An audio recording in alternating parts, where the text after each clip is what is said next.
Halo, Assalamualaikum warahmatullahi wabarakatuh. Perkenalkan, nama saya Rain Sukedewi dari kelas 2 EPGSD UPI Kampus Tasikmalaya. Di sini saya akan menunjukkan media pembelajaran yang saya buat, yaitu papan bilangan. Nah, lalu bagaimana sih cara membuat papan bilangan ini? Lalu bagaimana cara mengoperasikannya? Mari kita simak videonya dengan baik. Pertama-tama kita siapkan styrofoam, kertas lipat, spidol, gunting, dan selotip. Lalu kita buat kartu bilangan dengan kertas lipat.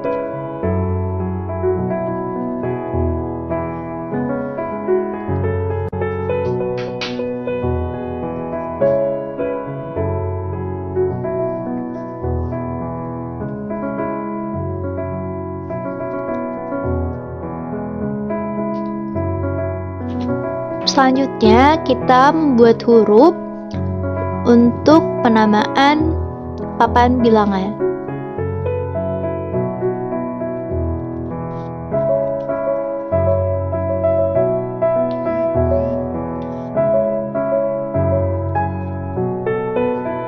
Setelah itu tahapan berikutnya yaitu menempelkan huruf-huruf yang sudah dibuat tadi di atas styrofoam.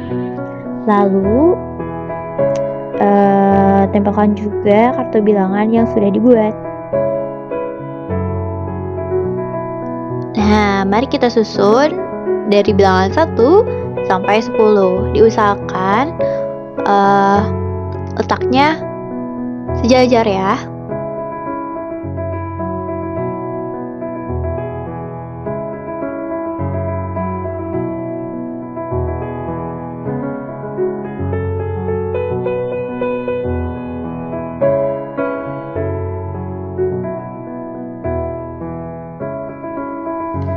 Nah, setelah menyimak cara pembuatan papan bilangan ini, mari kita lanjut ke tahapan berikutnya, yaitu bagaimana cara pengoperasian papan bilangan ini.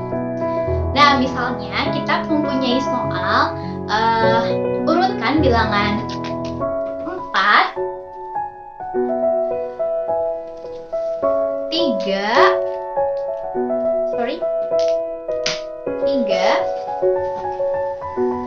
6. Oh iya, saya lupa. Nah, sebelumnya guru menyediakan kartu bilangan bisa dari berbagai angka, misalnya dari 1 sampai 100 bisa juga, atau 1 sampai 10, terserah, menyesuaikan dengan soal yang sudah disediakan. Misalnya kita mempunyai soal 4, 3, 6. Lalu bagaimana sih cara mudah untuk mengurutkan bilangan ini? Nah, misalnya kita mempunyai angka 4 nih. Angka 4 di sini kita lihat dari bilangan di atas ini. Nah, dari mulai angka, misalnya kita urutkan terlebih dahulu ya bersama anak-anak misalnya. 1, 2, 3, 4, 5. Nah, yang kiri itu kecil, yang ke kanan itu besar. Nah, lalu 6, 7, 8, 9, 10. Nah, jadi urutannya dari kiri ke kanan. Dari kiri ke kanan. Maka angka 4, bilangan 4 di sini kita lihat. 1, 2, 3, 4. Nih, posisinya ada di sini. Sedangkan angka 3, 1, 2, 3. Berarti 3 sama 4 lebih kecil 3. Nah, mari kita ubah posisinya.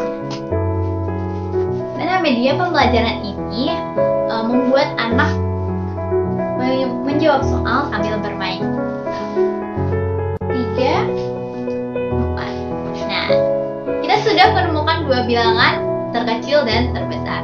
Lalu bandingkan dengan angka 6 dari ketiga bilangan ini. Nah, di sini ada 3, 4, 6. Lalu 6 itu berada di posisi mana sih?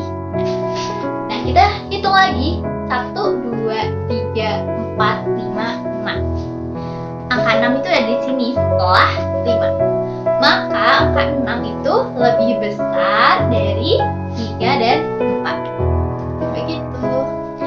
bagaimana sih cara mengurutkan bilangan puluhan?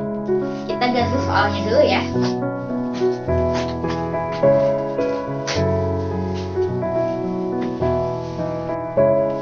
Nah, sekarang kita masuk ke dalam soal puluhan. Misalnya, urutkan bilangan 23, 11,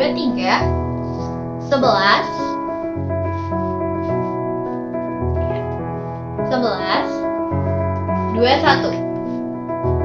Nah, caranya cukup mudah, sama seperti yang tadi, satuan.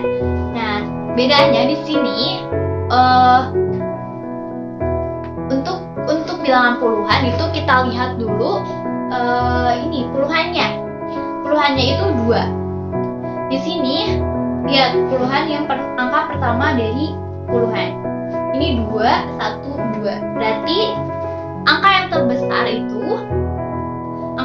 itu 2. Jadi 11 itu paling kecil. Jadi kita pindahkan dulu ya supaya mudah. Paling kecil. 11 itu paling kecil tentunya ya. Kan tadi soalnya diurutkan dari terkecil ke terbesar. Lalu bagaimana sih di sini ada puluhan yang sama, 2 sama 2 gitu ya. Nah, kita bandingkan angka satuannya, angka terakhirnya 3 dengan 1. 3 dengan 1 itu besaran mana gitu. Lalu kita lihat 1, 2, 3. Nah, 1 itu berada di kiri sebelum 3. Berarti 1 itu paling kecil. Nah, kita pindahkan lagi 2, 3 menjadi posisi terakhir. Jadi, jawaban yang benar itu bilangan 11 dulu, lalu 21, lalu 23. Nah, papan bilangan ini juga bisa digunakan dalam materi menentukan angka mana yang lebih dari atau kurang dari. Misalnya di sini ada soal 4.6. 4 ini lebih dari atau kurang dari 6.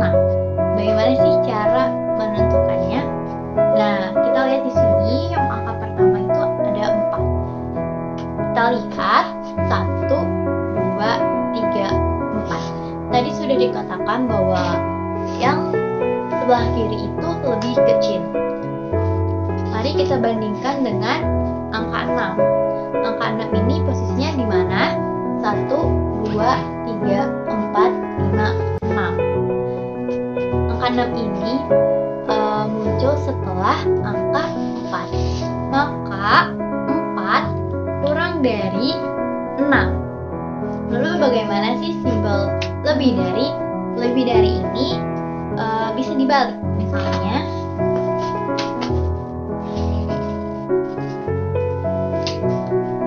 6 lebih besar, lebih 6 lebih dari 4.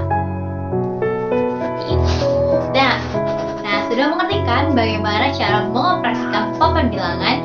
Papan bilangan ini bertujuan agar mempermudah anak dalam menjawab soal mengurutkan bilangan. Nah, gunanya angka 1 sampai 10 ini untuk sebagai acuan anak apabila belum hafal urutan bilangan dari 1 sampai 10. Nah, tadi cara-caranya sudah dijelaskan ya. Sangat cukup simpel. Bagi saya kelebihan papan bilangan ini yaitu membuat anak asik dengan pembelajaran yang sedang diikutinya. Jadi anak itu akan belajar sambil bermain. Terima kasih. Sekian dari saya. Mohon maaf apabila banyak kekurangan. Wassalamualaikum warahmatullahi wabarakatuh.